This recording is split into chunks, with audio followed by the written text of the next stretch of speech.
Before Senator Kennedy's death, everyone loathed to raise the prospect of filling the senator's seat after he was gone. Perhaps that's why Senator Kennedy was the one who broke the ice by raising the question of succession himself. The senator having written that letter to Massachusetts Governor Patrick and the state lawmakers asking to have the state law changed to allow for a quick and temporary replacement upon his death until the special election could be held. The letter, written last month but revealed just last week, only days before the senator's death. In the wake of his passing, the matter taking on more urgency, of course, if the law is not changed, and it was already changed by Democrats to avoid the prospect of a then Republican governor getting to pick a successor to John Kerry.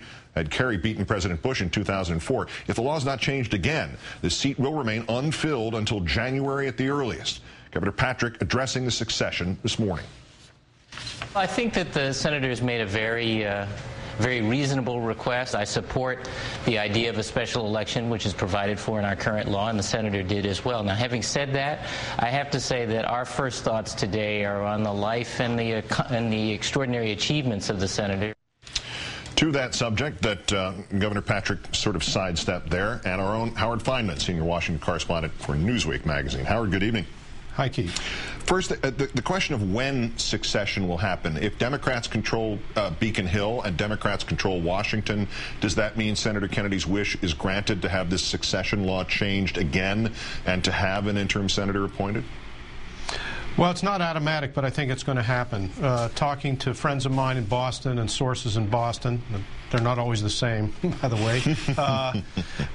My sense of it is that the House Speaker in Boston, in the state legislature, is going to go along with this, and I think the President pro tem of the Senate, and Deval Patrick, the governor's for it. And what that will mean, Keith, is that there will be a sort of caretaker appointed by the governor, a person who clearly is not going to want to run for the full unexpired term in that special election, which will still take place in January.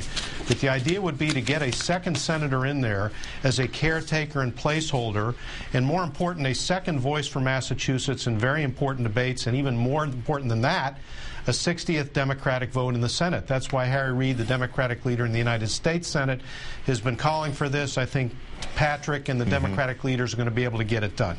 So that would be the reason that the Republicans might stand down on opposition, on the understanding that this would not be a 5-month jump start on the special election for whoever got appointed. Does that mean then that it's more likely or less likely to be the prosecutor from the infamous nanny case, Martha Coakley, and more likely to be somebody like former Governor Dukakis?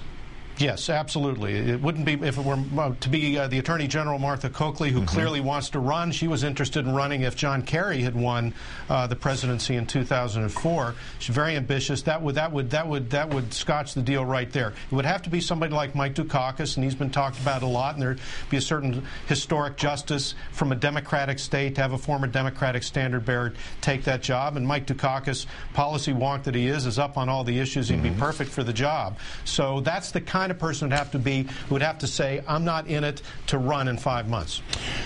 Other than Ben Smith, who was considered to be the placeholder until Ted Kennedy got old enough to run for Jack Kennedy's seat in 1962. Exactly. That's been a Kennedy seat since 1952. Is there any indication that anybody in that family wants it or would pursue it, or are they getting out of the way of the heavier hitters among Massachusetts Democrats?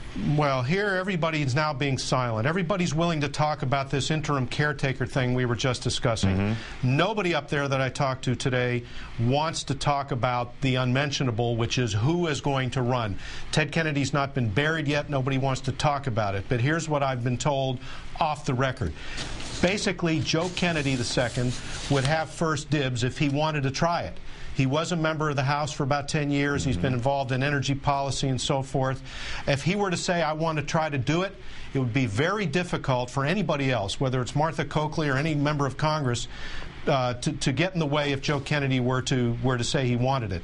That said, there are lots of other very, very worthy possibilities up there. There are other members of Congress, including Michael Capuano, including Stephen Lynch, and I think probably the most experienced and probably the most formidable would be Representative Ed Markey, who's a big-time committee chairman in the House, who's has statewide name recognition. If he wanted to get it, he'd be formidable. But nobody wants to run against a Kennedy if a Kennedy wants to run in Massachusetts. The irony of the delicateness with which people are approaching this, given that it was Senator Kennedy who brought the subject up about who was going to replace him, that's just another, it's a sign of respect, and it's completely understandable, but it is kind of... he would be enjoying, by the way, he'd be in it up to his eyeballs in speculation as well. I was going to say he'd be one of either the sources or the friends. Yes, exactly. Howard Fineman of Newsweek and MSNBC, as always. Great thanks, Howard. Thank you, Keith.